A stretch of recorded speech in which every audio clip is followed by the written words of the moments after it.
Pronouns. Read this short paragraph. Maria began to write a novel. Maria used a simple plot and Maria's own experiences as a journalist to spin the story. Maria took a year to complete this novel of Maria's. Mario patted Maria on the back as it was a great accomplishment for Maria. Does the above paragraph not look awkward and make bad English? Where lies the problem?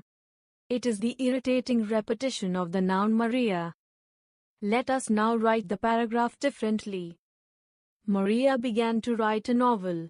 She used a simple plot and her own experiences as a journalist to spin the story. She took a year to complete this novel of hers.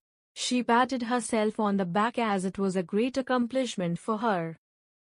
Now, this paragraph reads much better and makes good English. How did we do it? We replaced all nouns, Maria, except the first one with the words she, hers, herself. All the colored words here are pronouns that helped avoid the repetition of the noun, Maria, Maria's. Definition.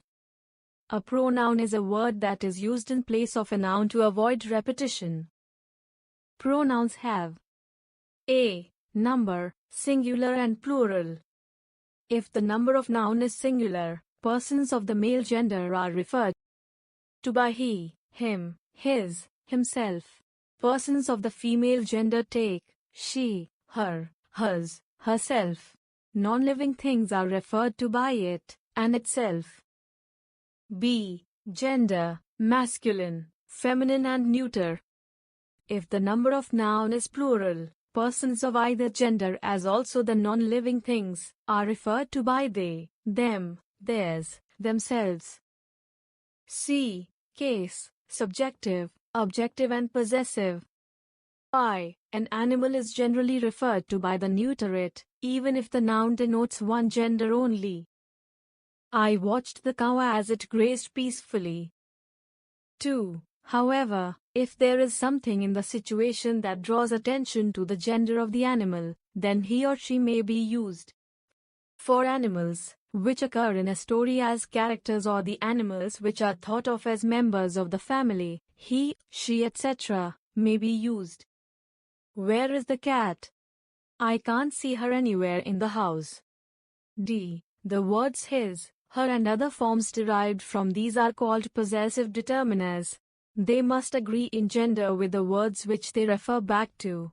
The gender of these possessive determiners has nothing to do with the nouns they follow. Omar gave a present to his mother, not her mother, as mother is female. Zara gave a gift to her brother as well as to her sister, not his brother or her sister. The money was returned to its owner, not his or her owner. Rules for using pronouns. 1. Each pronoun must be of the same number and gender as its noun, as a. Farmers are working in their fields. Use of same number. B. He is ironing his clothes. Use of same gender. 2. A pronoun should not be used unless its noun has been used first. This rule is to be more carefully followed while expressing sentences in passive voice. As, Rini brushes her teeth. A. Her teeth are brushed by Rini. Incorrect. B. Rini's teeth are brushed by her. Correct. Quick tip. The noun which a pronoun stands for is called its antecedent, as he caught the fish and put it in the basket. Fish is the antecedent of it. Kinds of pronouns. 1. Personal pronouns. 2. Compound personal pronouns. 3.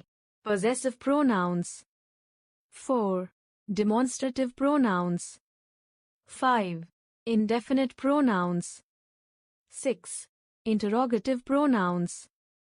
7. Distributive pronouns. 8. Reciprocal pronouns. 9. Relative pronouns. Personal pronouns. I, we, you. they, etc. are called personal pronouns because they stand for the three persons. First person. The person speaking, I, we, me, us, mine, ours. Second person. The person spoken to, you, yours. Third person. The person spoken of, he, she, it, they, him, her, them, his, hers, theirs.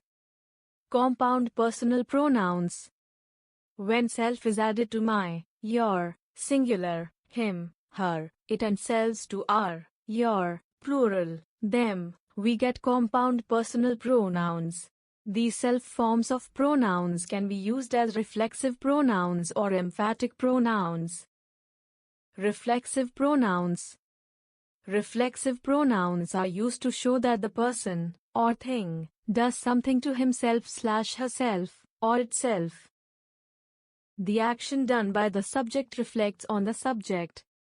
For example, he cursed himself for his blunder.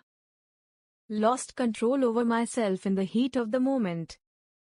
She congratulated herself on her achievement. The self forms are used here as objects of verb, but they refer back to the subject. Emphatic pronouns.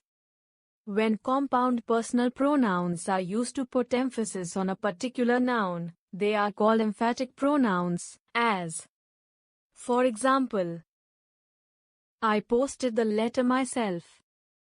She herself is responsible for her predicament. They themselves admitted their mistake. We ourselves witnessed the accident.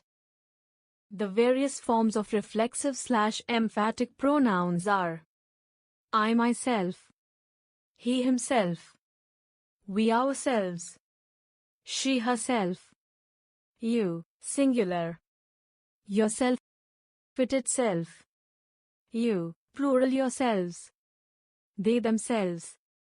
Possessive pronouns. Possessive pronouns are the words that show possession or ownership. They are used in place of nouns. The various forms of possessive pronouns are mine, ours, yours, his, hers. Theirs. Possessive pronouns generally come at the end of a sentence. For example, the decision is yours. The choice was theirs. Possessive pronouns and possessive determiners. This is my bicycle. Possessive determiner. This bicycle is mine. Possessive pronoun.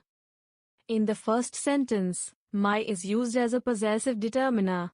In the second, the word mine stands for my bicycle, so it is used here as a possessive pronoun. Like most determiners, a possessive determiner is placed before a noun. Demonstrative pronouns. Demonstrative pronouns point to the nouns for which they are used.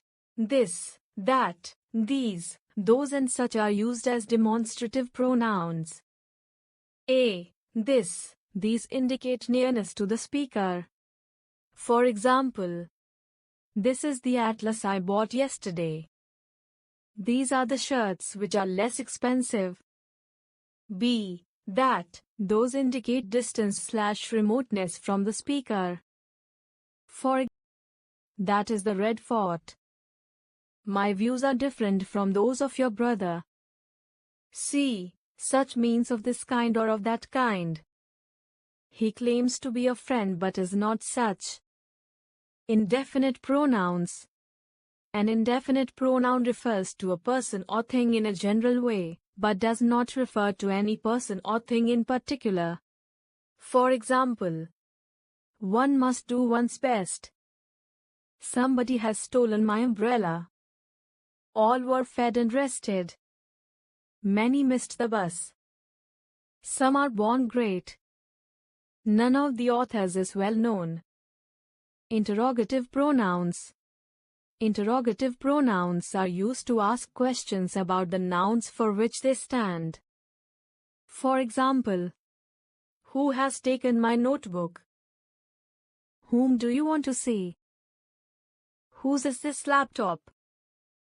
Which is your bag, Alex? What brings you here, Zoya? Keep in mind, which, what, and whose are called interrogative determiners when they are used with nouns. Which books are you reading?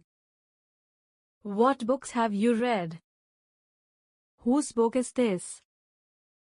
Distributive pronouns. Each, either and neither are called distributive pronouns because they refer to persons or things taken one at a time. Hence, they are always singular and are followed by the verb in the singular. Each refers to every one of a number of persons or things taken separately. Each of you gets a gift hamper. Either means the one or the other out of the two. Either of you may go to the market. Neither means not the one nor the other of the two. Neither of you scored good marks. Reciprocal pronouns. Each other and one another are called reciprocal pronouns because they express a mutual or reciprocal relationship. The two rivals faced each other. We must all help one another. Relative pronouns. A relative pronoun refers or relates to some noun going before, which is called its antecedent. Here is the woman whose husband saved a child from drowning yesterday. This is the farmhouse which I am planning to buy. In the above sentences, whose and which are used for the nouns woman and farmhouse. Therefore, they work as relative pronouns. In the first sentence, the noun woman is the antecedent of whose. In the second sentence, the noun farmhouse is the antecedent of which.